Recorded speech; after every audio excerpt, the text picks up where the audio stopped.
बहुत वायरल किया है कि हम बन सतारा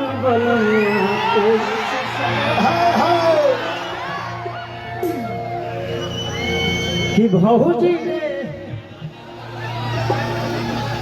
जवानिया राखी खतरा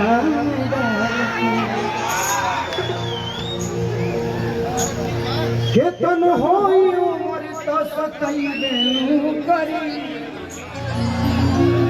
अतना फरक बाऊ मरिया मरिया तो दुखैबे करी।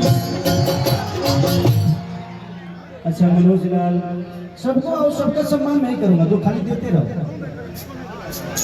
ये हमारे समाज के बड़ी करीबी मित्र हैं, भाई हैं, तो दिल से प्रणाम सबको। शाम सुंदर भी आए हैं, सबको कुर्सी दे दीजिए, जिसका सम्मान हो गया उसको बैठा दीजिए। तो होगा क्या कि जगह खाली हो जाएगी।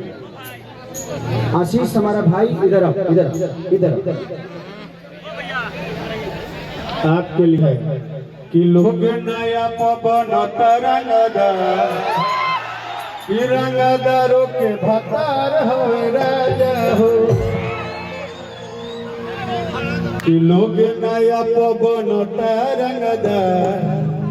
रंगदारों के भतार हो केसारी भैया दीपक दिलदार जी आपको कह रहे हैं कि भैया के हाथों सम्मानित होना है। मंच पे आ गया है लाल बाबू पंडित जी, बहुत बड़े डायरेक्टर, उनका सम्मान केसारी लाल यादव जी करेंगे। इसको पहचान रहे ना आप लोग? सृष्टि भारती आ जाओ, दीपक जी आइए आइए आइए। अखिलेश कश्यप जी का सम्मान केसारी लाल यादव जी, कृष्णा बेदर्जी जी का सम्मान केसारी लाल यादव जी। आज कलाकारों का बारिश हो रहा है, कलाकारों का बारिश हो रहा है, कलाकारों का सम्मान। मोटा मोहित जी का सम्मान केसारी लाल यादव जी। केहू राइटर के सम्मान नहीं लिखा। अच्छा कोई बात नहीं सर, ठीक है सर। कृष्णा बेदर्जी